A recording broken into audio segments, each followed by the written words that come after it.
much. I've really been made to feel very welcome here. I appreciate that, the welcoming spirit from all of you, especially Julia Gronder with her energetic hospitality. But still, you have to be a little bit leery about believing all those things that were said about me in that very overgenerous introduction. So in order to set things straight, let me quote to you one of my bird cartoons. People sometimes ask me how I study all these horrible things and still stay sane, if one can make that assumption. And my answer is I draw bird cartoons, and I do actually publish a couple little booklets of these cartoons. They don't show any artistic talent, but the birds can speak more directly than I can in my other writings. And one such bird cartoon that seems appropriate at this moment, a small, energetic, enthusiastic bird looks up and says, "All of a sudden, I had this wonderful feeling, I am me." And an older, bigger, more skeptical, more jaundiced bird looks down at him and says, "You were wrong."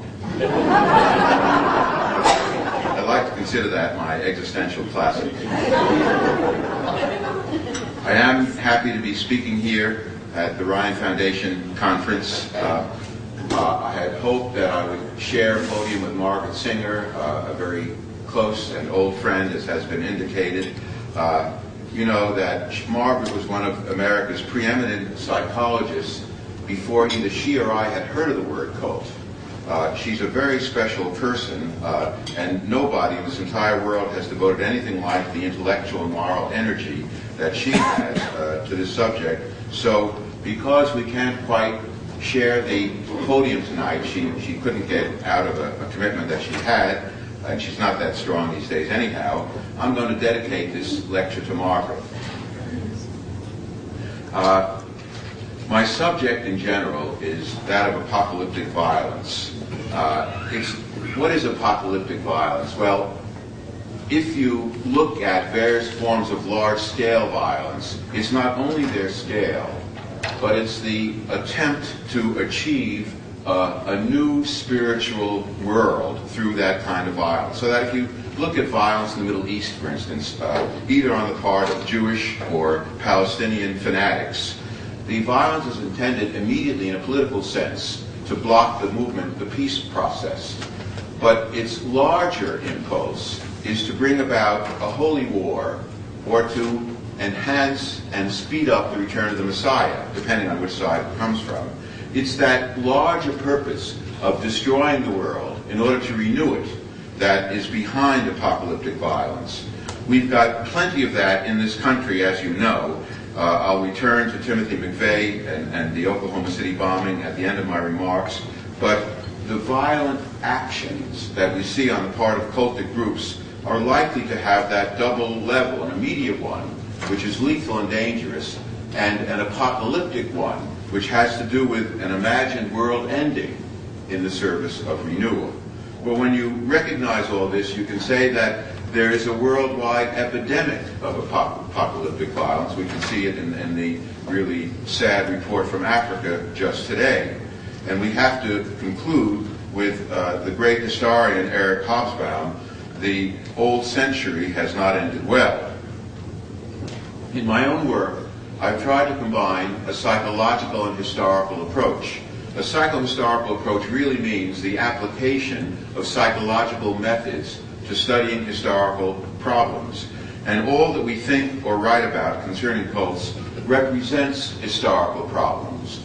Cults are a product of dislocations in all of our societies. In this work, Erik Erikson has been very important because he created a model of the great man or great person in history. And in my work, I've looked at, instead of a single person, what I call shared themes, attempting to interview individuals who belong to groups that have had a particular impact on history, or who have been acted upon, importantly, by history, and usually a little bit of both. And from that standpoint, I've done some of the studies that you heard mentioned. The first one of Chinese thought reform, which I did in the mid-50s, really had to do with the issue of totalism, of all or none belief systems and actions.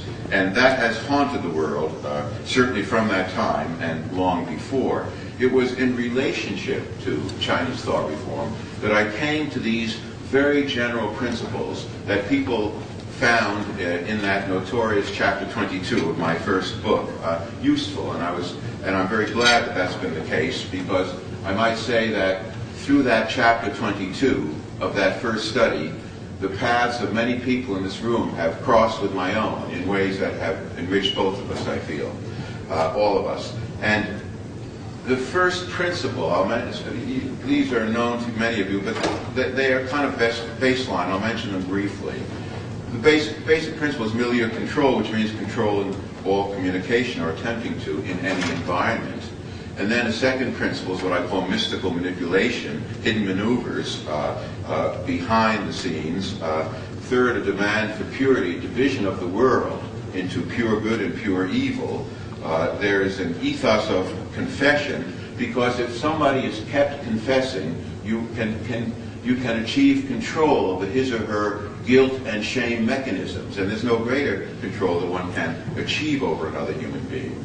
Another principle is that of the sacred science. These groups are not content to claim absolute spiritual truth, but must combine it with what they take to be absolute scientific truth. That's very true of Om Shinrikyo.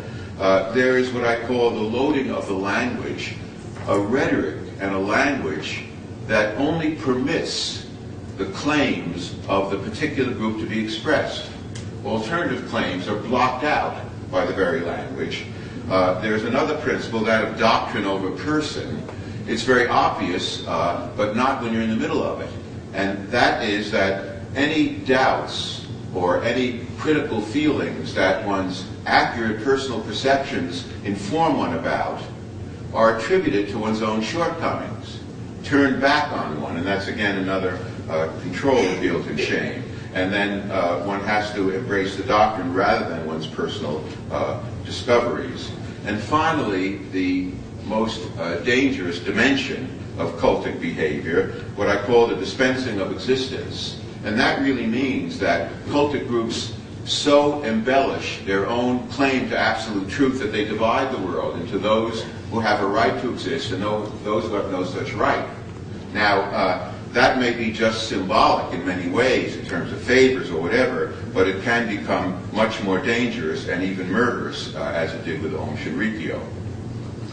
Well, that was all in connection with my first study, and I've always come back to those principles because they relate to the other studies and to these large issues in the world. The second study of Hiroshima survivors, I interviewed people who had been exposed to that first atomic bomb in Hiroshima and lived in that city with my wife and then infant child, and got involved in the psychology of survivors and the issue of death in relationship to individual psychology, and from that into larger nuclear issues which still bedevil the world. The other study, that of Vietnam veterans, really gave me some of the terminology for this recent book, because you remember the imagery of destroying a village to save it. Now groups have upped the ante, so to speak, destroying the world to save it, as I used in my title of this recent book. But also there was, in connection with Vietnam veterans, a very hopeful dimension, because through that work and the RAP groups that have been mentioned, we found that people can undergo changes rather rapidly. Contrary to what we're taught in psychiatry, they can, as adults, undergo significant changes and very quickly, even though much of them psychologically may remain as it was. In my study subsequently of Nazi doctors, I came upon the idea of would-be healers, or people who are designated by their society as healers, who instead join the killers. And I realized that killing in the name of healing can also be present in extreme cultic behavior, as was true of Om Shinrikyo. There is a more hopeful dimension to my studies, which I expressed in another fairly recent book called The Protean Self, and what that suggests is that each of us now, partly because of the confusions of history, have the capacity for renewal and for openness, for many-sidedness in our sense of individual self, and we need not be stuck in dead ends. Ironically, many people who found their way into cults were experimenting with the self, but except they got stuck in a place that became very difficult to leave. In terms of my recent study of Om Shinrikyo, I'll just really give you something of an overview tonight. You've had a long day and it's not over yet, but I'll try to be brief and at least indicate some of the main themes. I made 5 trips to Japan, each for 2 or 3 weeks, and interviewed people intensively there between 1995 and 1997. And I used a similar method of interviewing individual members of this group through careful introductions to them, and at the same time immersing myself in everything I could learn about them from Japanese journalists, Japanese scholars, and also what was being written about them, and about Japanese culture at that time that had contributed to their emergence. Now, you all have been subjected to issues about terminology, and it has been said, and there's much truth in it, that to use the term cult is pejorative, and to use the term new religion is more neutral. That's true. I prefer to be pejorative than to use the term cult, but I then would have to require myself certain criteria or justifications for doing that. I'll mention 3. One is a totalistic or thought reform-like set of practices of something of the kind that I just mentioned. Second is a shift from spiritual principles, worship of broad spiritual principles, to the worship of the person of the leader or guru. And third, a tendency of genuine spiritual quest from below. Ordinary people go in with a genuine spiritual quest in most cases, with considerable exploitation, often economic and sexual, from above. And if a group shows those 3 characteristics, and I'm convinced that I'm willing to call them a cult, but I do think we should be as precise as we can about our terminology in that way. So I'm going to take you on a bit of a cultic journey, say something about what Om did, something about the relationship between guru and disciples, something about the relationship of Om and ultimate weapons, or megalomania and ultimate weapons, a very dangerous combination, something about the characteristics of a violently destructive cult that I came to from this study, and then a word about problems in our own backyard, cultic tendencies of this apocalyptic kind in this country.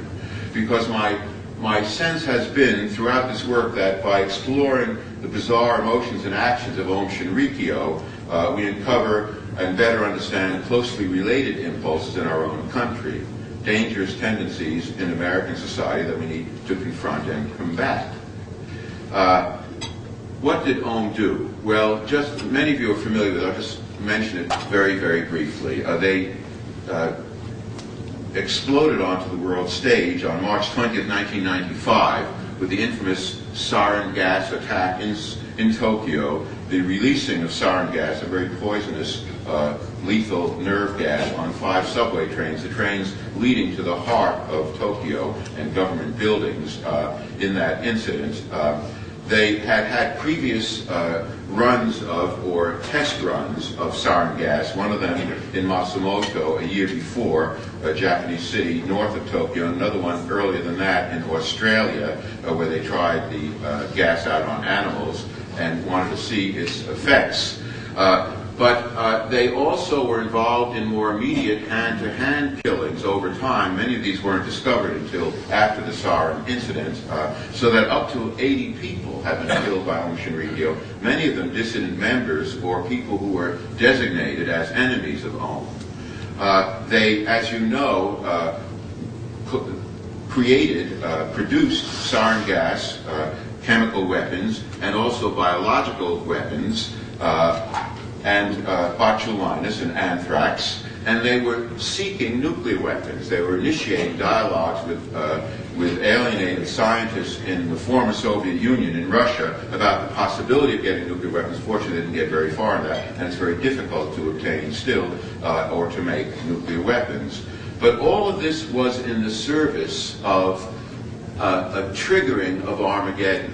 That is, they had planned or began to plan a large event in November that was to be months after what actually happened in March.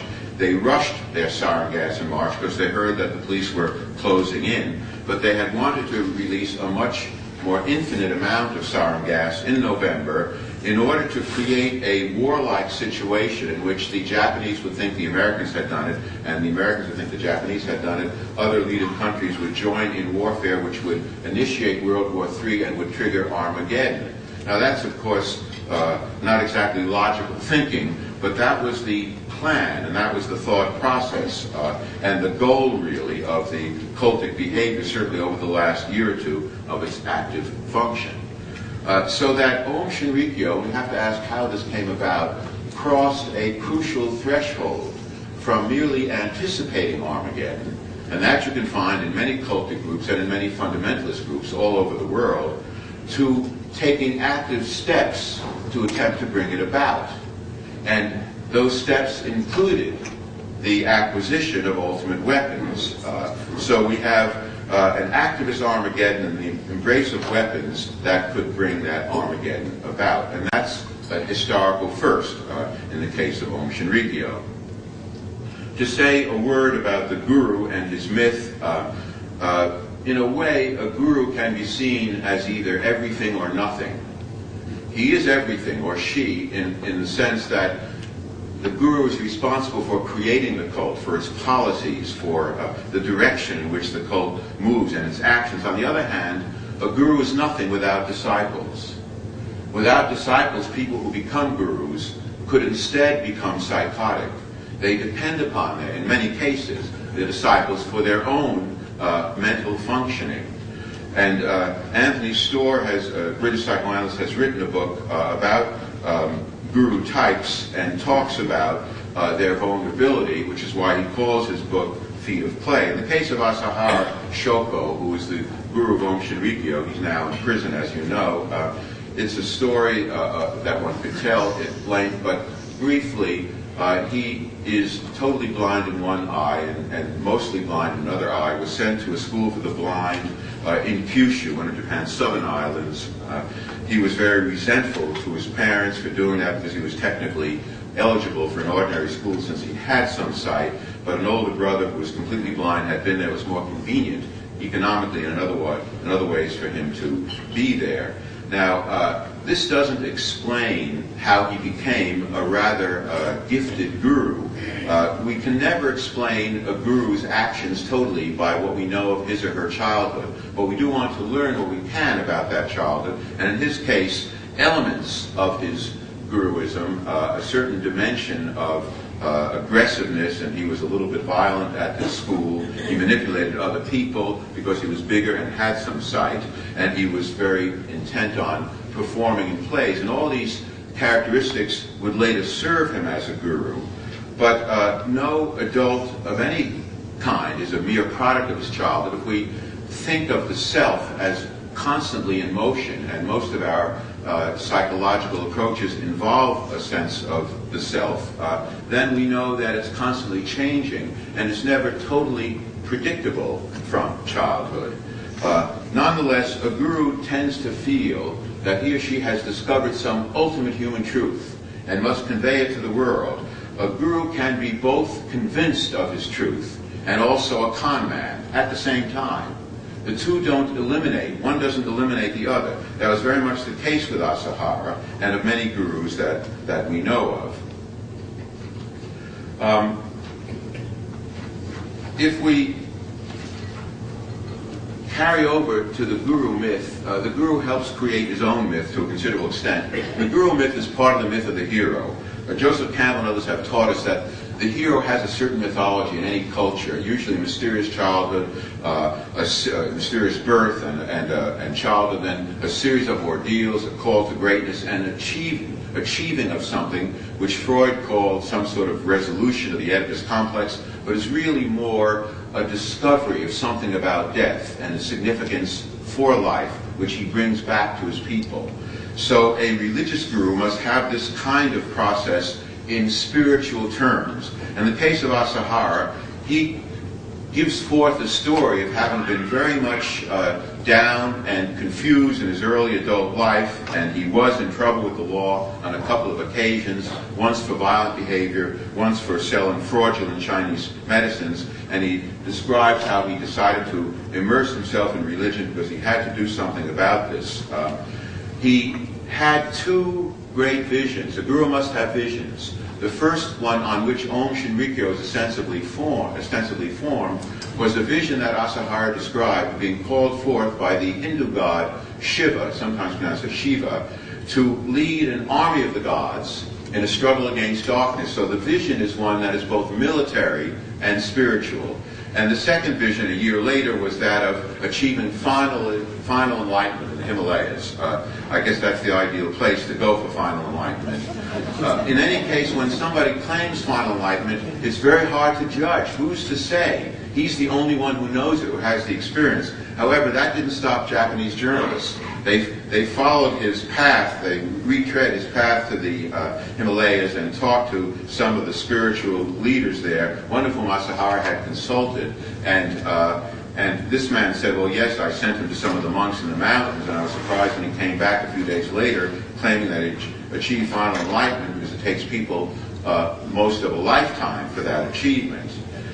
In any case, there is both the conviction and the self-aggrandizement, which one finds in considerable amount in Asahara, because in his travels all over the world, one meeting with Dalai Lama, for instance, he had himself photographed with spiritual leaders and then would make exorbitant claims about what they had told him. I'm sure the Dalai Lama is sorry he ever met him, because he came back and said that Dalai Lama welcomed him as the great Japanese spiritual leader of Buddhism.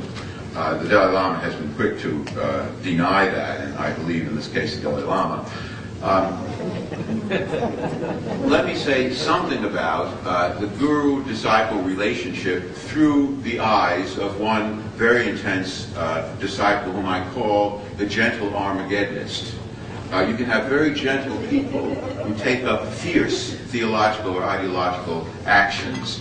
This young man was drawn to Asahara and Om largely because of its catastrophic vision, that is, a vision of the end of the world and of Armageddon and renewal. And you must realize that this kind of vision has been enormously popularized throughout the world in the last year or two, particularly through the writings of Nostradamus.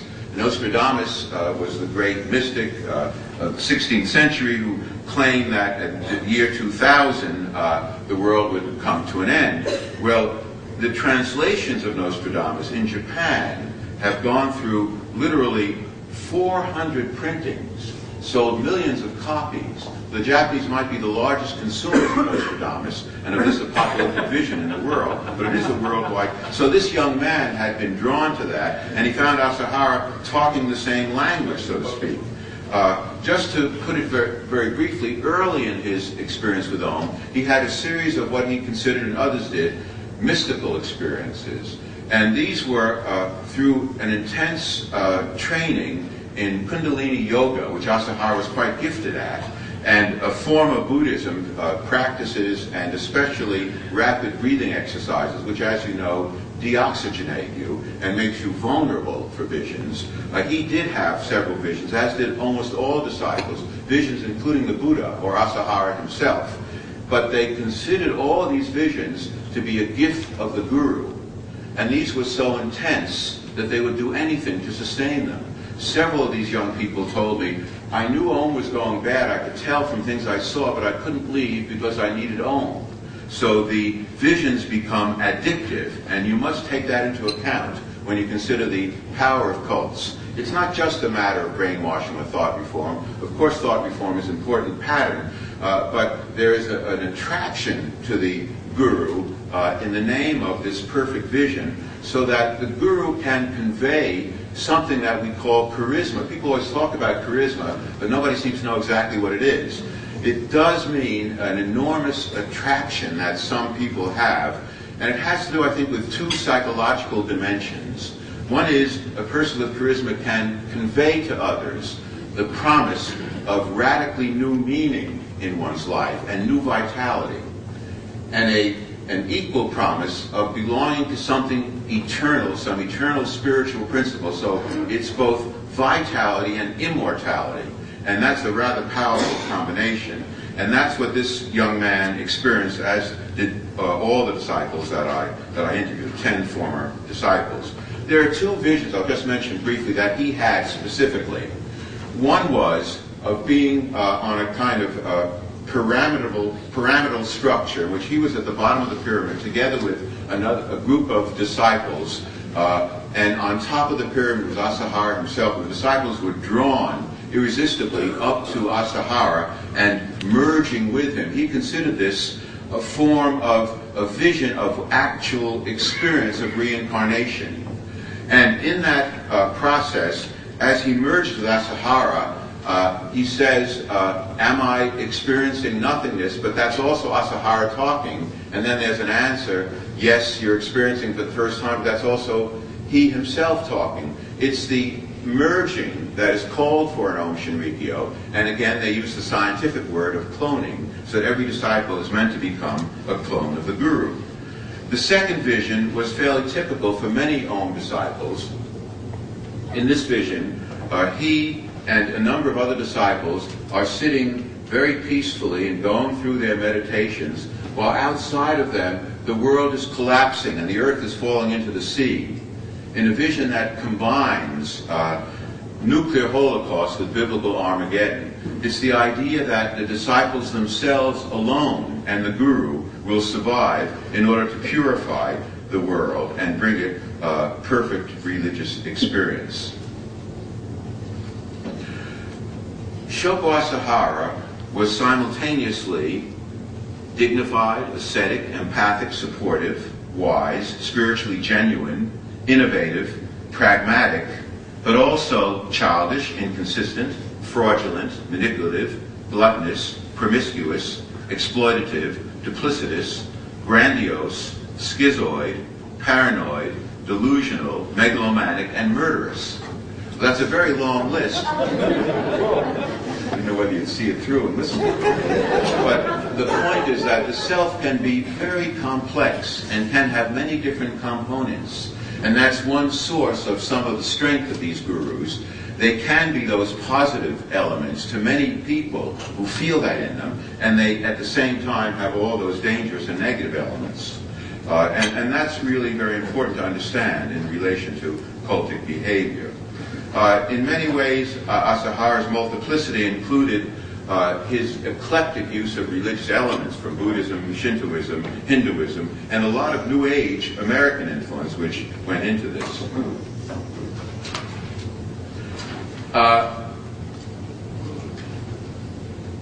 There is a sequence of killing in Om Shinrikyo, or a process, just to give you some idea of how individual killing could extend to the idea of killing the world. I mentioned the individual killings, and the killing process began with one more or less accidental killing, which occurred very early in the cult's experience, its third year, which was 1988. But it wasn't exactly accidental either, because it was through severe practices that one member had been assigned because it was considered that his progress wasn't great enough. So it was punitive as well as accidental. And then in trying to cover up that killing, there were more killings when people wanted to expose it. This has to do with the milieu control and the dispensing of existence that I mentioned before. But there are two larger principles that expand the killing. One is known in ancient Jewish writing as forcing the end, and it comes to simply this.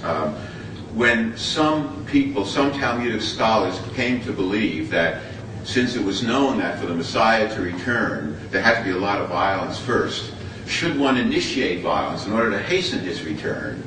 That concept was called forcing the end, and it became heretical. Gershom Scholem, the great student of Jewish mysticism, writes about this. So it was rejected as heretical because it was thought that only God should decide the pace of the Messiah's return.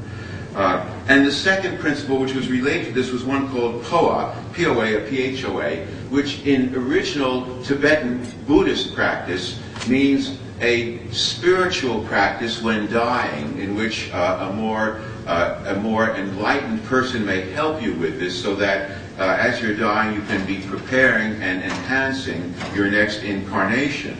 But in Ohm's distorted hands, it became the killing of people by those who were ostensibly spiritually more evolved, and the claim that thereby they enhance the next incarnation of the person they've killed.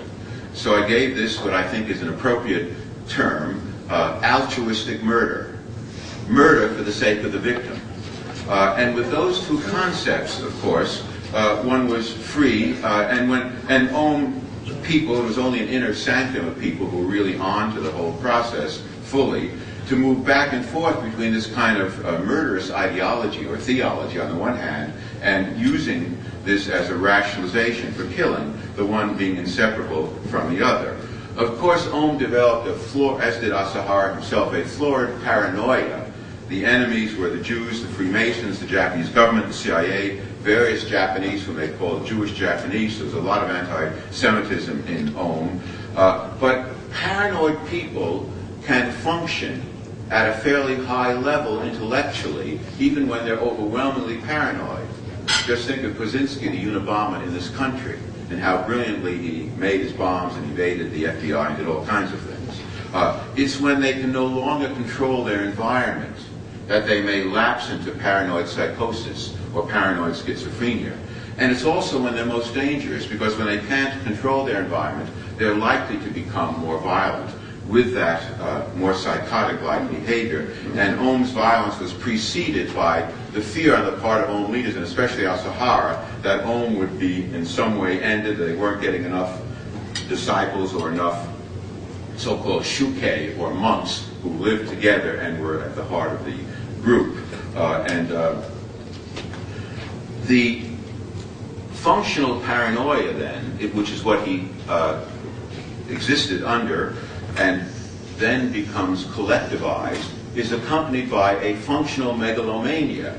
What that means is, in this case, the guru becomes the world. The self of the guru replaces the world. What goes on in the outside world has no significance except as it reverberates through the self of the guru. That's what megalomania really is. And one, again, can function within that megalomania and bring the group into the guru's megalomania, so it becomes a shared megalomania, as long as one is in control of the environments.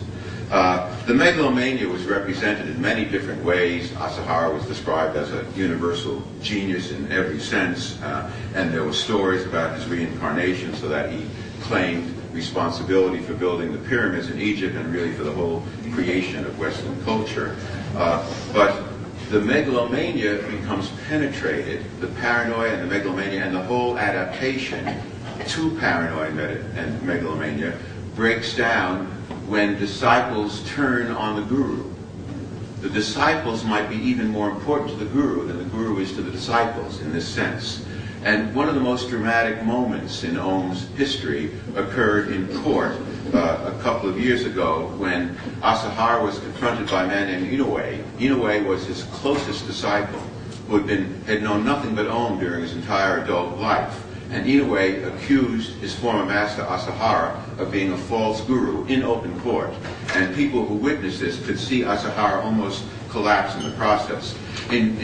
In court, according to the internet reports, Asahara varies between behaving in schizophrenic-like fashion, that is, accusing the judge and others of bombarding him with radium or whatever, radiation, or else at times he has a sly tendency, much more, quotes, logical tendency to blame his disciples for all the violence and say that he is innocent of it.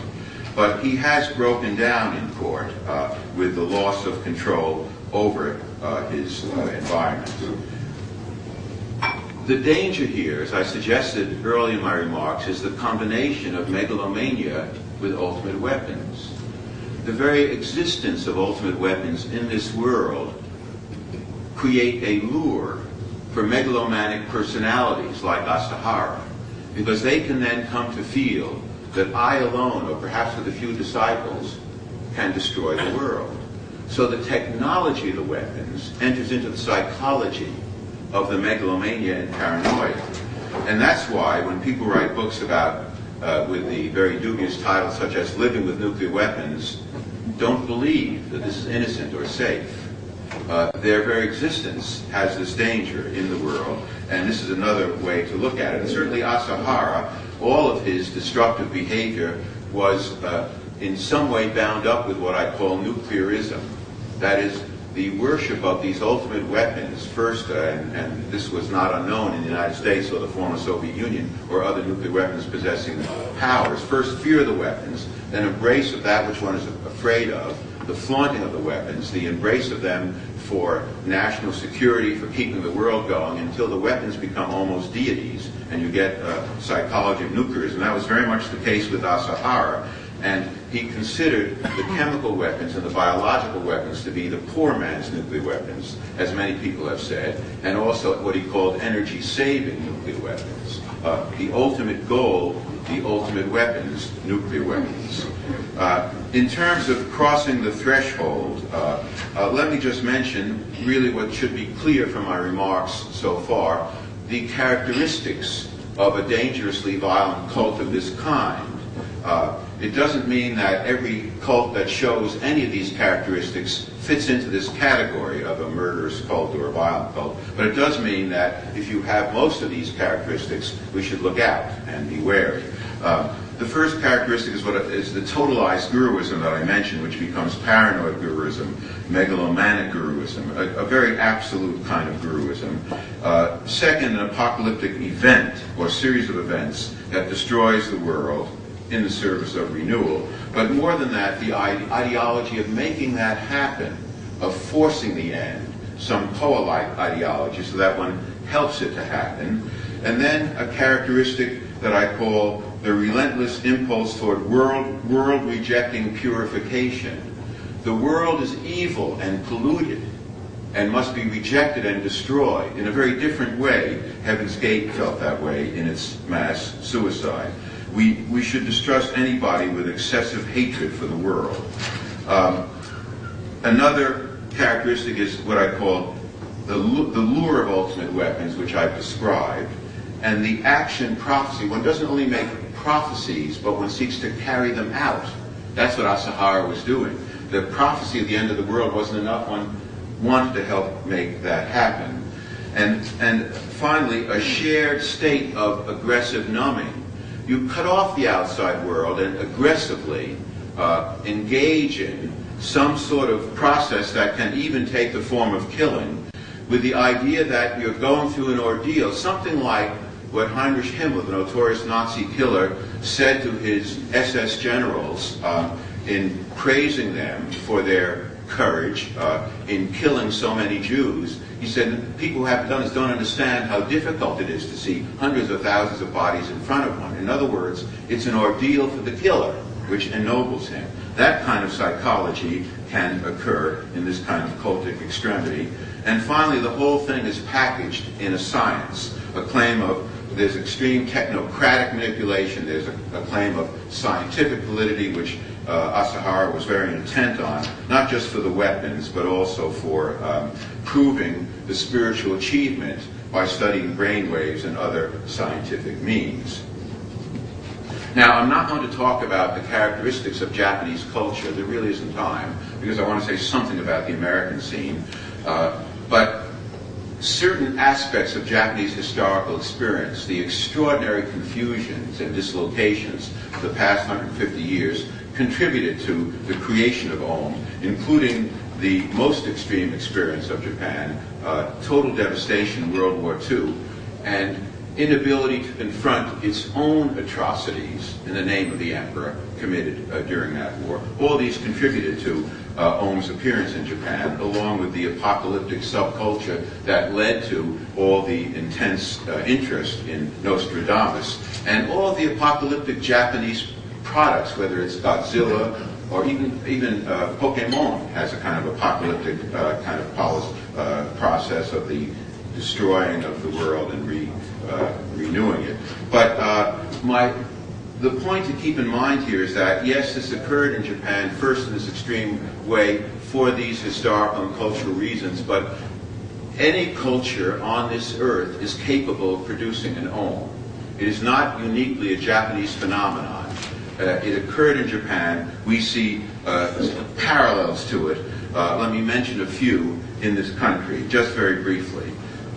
If you go back to the Charles Manson cult in 1969, of course we know that Manson was a criminal thug, but he was also an apocalyptic figure, a Christ figure in his own eyes and that of his disciples, who had the idea of an activist Armageddon, of forcing the end, which in American society would take the form of a race war. That's why he had his disciples write in blood on the wall of the Polanski mansion, pigs, or death to the pigs, the ostensible idea that this is written by blacks, the whites will turn on blacks, the blacks will turn on whites, and we'll have a race war, and that will bring about Armageddon, and Manson would then rule. I mean, it's not logical, but it's a parallel to Asahara's idea that I mentioned to you. I know you've heard about the People's Temple in Guyana from people who know much more about it than I do, but in that experience of taking the lives of 922 people, and as you've heard, at least half of them were murdered, and the other half perhaps suicidal, if that number, and it ended up whites killing blacks in that situation, ironically because Jones was initially a social activist who believed in racial harmony and tried to bring it about. But there was an ideology or a theology of revolutionary suicide. By this collective suicide, one could immortalize the revolution that Jones saw himself and People's Temple as at the heart of. If you think about Manson or Jim Jones, they were both very sensitive about nuclear weapons. Jim Jones, as you know, changed the locale of his church, his group, a couple of times, largely because he thought that the new locale would be safer in the nuclear war that was expected. But neither Manson nor Jones imagined possessing nuclear weapons. They saw themselves as victims. After living with nuclear weapons for half a century, and they're becoming more technologically advanced and miniaturized, we can now, in small groups, can imagine possessing them. And I call this the trickle-down effects of nuclear weapons, or trickle-down nuclearism. It's the only Reagan term I ever used. Of course, suicide and murder can be combined, and you see that very much. A lot depends upon the psychology of the guru and the theology as to whether the group explodes into external violence or suicide or some combination of both. And one could see the suicidal tendency in Heaven's Gate. Without going into that in detail, what's striking about Heaven's Gate, the parallels with Om Shinrikyo, even though it's a totally different kind of cult, the centrality of the book of Revelation and the sense of the earth being spaded under, as they said, and the earth being destroyed with this immortalizing process of reaching the next level through this mass suicide. And finally, the right-wing fanatics in this society were the most dangerous of all. If you think of Timothy McVeigh and his murderous act at Oklahoma City, of course he set off a fertilizer bomb, which is relatively low-tech. But the book in which he read about the fertilizer bomb was much more than that. It was the Trinidad Diaries, which is a kind of American Mein Kampf. And in that book, there's a vast apocalyptic war in which the, quotes, white race rebels against the present government, which is too favorable to blacks and Jews, and kills all blacks and then all non-whites and all Jews, first in America and then throughout the world. It's the most apocalyptic vision imaginable. And it's all in the service of renewing the world to create a perfect world because a perfectly white world. So these ideas are around. In this case, we can speak of the text as guru, but right there, there's a guru in the wings because the text finally honors, in a very cute little fashion, Adolf Hitler as the inspiration for it all. It is a neo-Nazi document. Well, we can see these dangers, something of a dark cultural underground in this culture, and in that sense, Asahara is a kind of caricature. He's not totally removed from the rest of it. He's a caricature, the most extreme kind of figure, but who bears some relationship to these other groups and figures, as I've tried to describe. But Om is the first group in history to combine ultimate fanaticism and ultimate weapons in a project to destroy the world. So, what do we do about this? Well, there's no simple formula. But one very strong principle, which people in this room are very aware of, is to be wary of any group or person who claims the only or the complete truth. As Albert Camus has written, he who does not know everything cannot kill everything. It's in the claim to absolute knowledge that the murderous processes can be nurtured.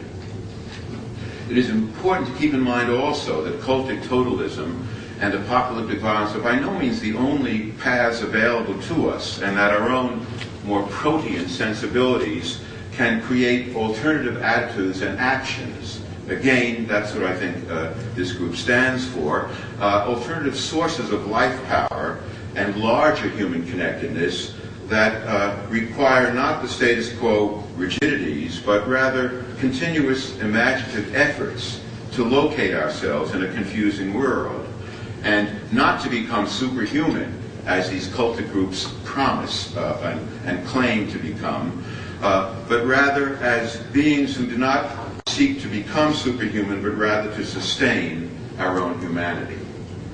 Let me close with two quotations which say these things better than I can. One of them is sometimes called Buddhist, but nobody can quite locate it in a Buddhist scripture. It still has great truth for us. Each man is given a set of keys which can open the gates of heaven. The same keys, however, can open the gates of hell. And finally, Gerson Scholem again, the story is not over, it has not yet become history, and the secret life it holds may break out tomorrow in you or in me. Thank you very much.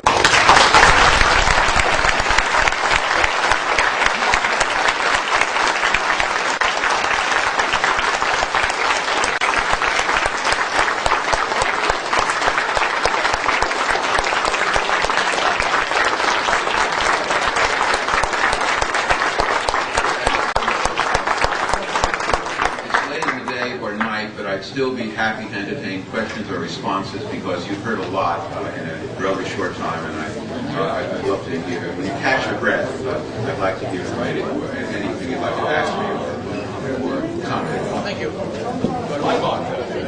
you familiar with the totalitarian? Okay. They only accept questions in writing. Oh, the question, I guess, would be written. Yeah. The totalitarian group, only accepts. Okay, let me read the question. In Destroying the World to Save It, just a minute please. In Destroying the World to Save It, you reveal the surprising fact that Charles Manson, Jim Jones, Marshall Applewhite, Asahara, etc., based their actions in part on the belief that the world would come to an end in the year 2000. With this in mind, does the passing of the millennium next year hold out hope for the frequency of murderous suicidal cults will decrease?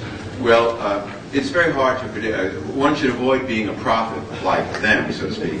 But what I think about all this is that there was much too much media focus on the moment of the new year, the new millennium, whether it's this new year or the next new year, according to how you calculate, and not enough focus on more thoughtful or reflective approaches to what is going on in this cultic behavior. What I try to say, all too briefly perhaps, or in ways that may not have been fully clear to you tonight. So I think that the cultic problem is going to be with us and probably will explode in unexpected ways.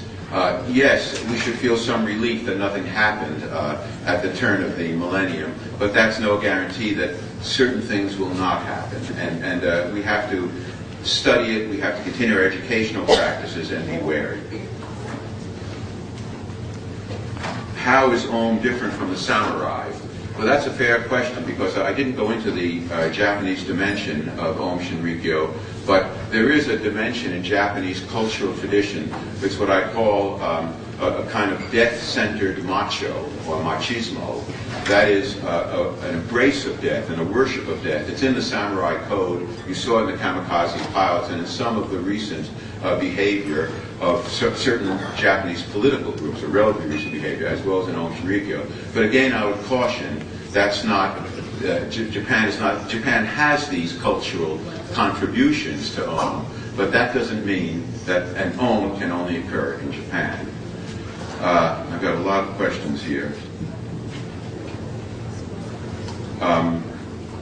would you see Osama bin Laden as an example? Well, I don't know enough about him. I don't know about his status as a guru. Certainly he's interested in terrorism, but I don't have the precise knowledge of him or his operation to really answer that question.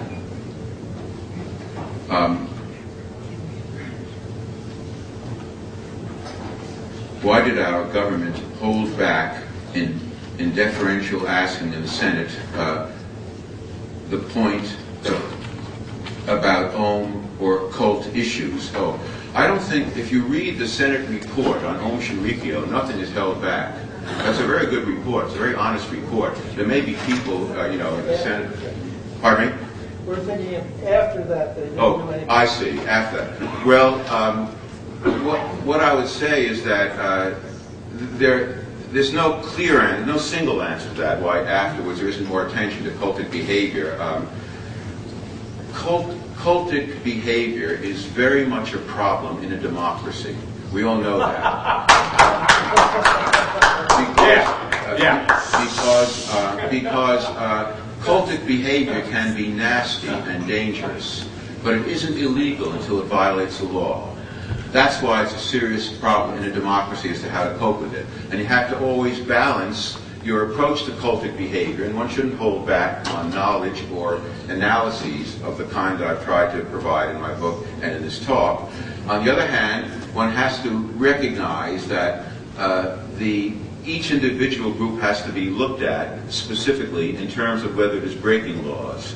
So the hope is that these studies can sensitize people to these cults. I think that there's much more education that can be done, but I wouldn't minimize the amount that education has already achieved about cultic behavior in this society. I know that it sometimes seems as if the cults are all over and we're making no progress, but a lot of people, and perhaps especially young people, have more awareness toward cults because of educational processes that they've been exposed to. Beyond that, I mean, there may be political allegiances or political reasons why there haven't been more expressions, but in the end, this is a cultural and psychological problem that has to be addressed politically at certain moments, but can't be primarily solved politically. That's my sense of it. Other questions? Isn't Om gaining a large number of converts now? Father of a daughter teaching junior high school students in northwest Japan. Well, Om is now thought to have about 2,000 people. There's a whole strange process going on with Om. It may be falling apart, yet it's remarkable that a group which has done the things I mentioned can have 2,000 members. Only a minority of them are close to Om. Others may be much more amorphously tied in with the cult. But that, I think, testifies to the degree of alienation in Japan. The culture is very troubling to many young people, and the government has been fairly corrupt for a long time. And all these aspects contribute to deep resentments which can be taken out in embrace of cultic behavior. Right now, there are struggles within Om. The man who came out recently, a man named Joyu, is the leading figure in Om who didn't have a long prison term because he hadn't been involved in the killing operations. And he has taken over de facto leadership, but he's at odds with some of Asahara's family. And then there are some problems within the Asahara family. And it's very hard. The Om people are caught in a bind because they cannot renounce their guru. They say that he is still a spiritual personage and he's a genius spiritually. On the other hand, they renounce his crimes and even apologize for them. Well, the whole combination doesn't hold for most of the Japanese public, as it shouldn't. And the group is not strong now. It has made a lot of money selling computers, and the government is forcing it through the new law to channel those profits into funds for their victims.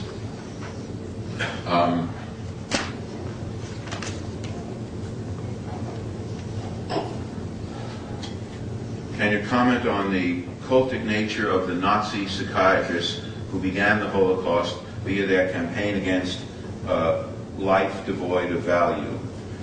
Well, you have to be rather specific about this. I studied Nazi doctors and wrote a book about them, including Nazi psychiatrists who have a lot to answer for in their role in the Holocaust. But often, and so I describe that in great detail. I describe the conflicts that went on in Nazi doctors and how their behavior could sometimes overcome those conflicts, unfortunately, for them to do what they did. But sometimes this is used as a way of denouncing all psychiatry, which I think is wrong, because there are psychiatrists and there are psychiatrists, and psychiatry can also be a helpful profession, as I feel. It's my profession, and it's from my training in this profession that some of the potential ideas and insights that I've tried to bring you derive.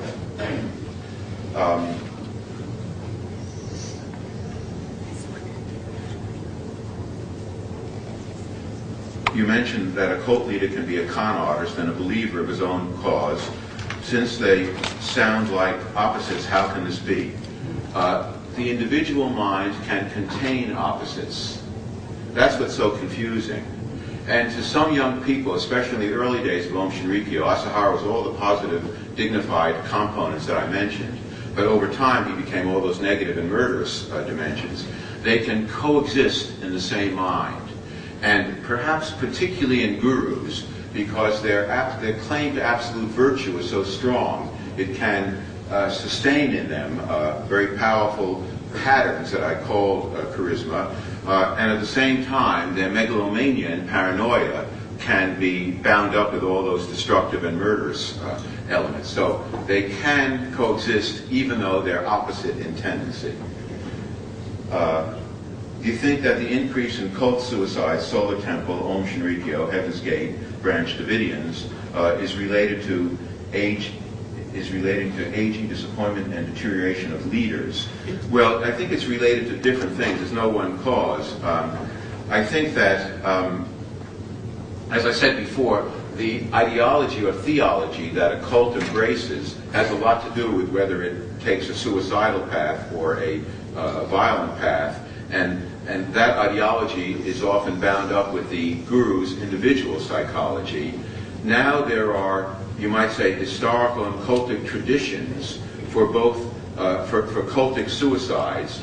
And in other studies that I've done of suicide, I find that often suicide is a quest for some kind of immortality.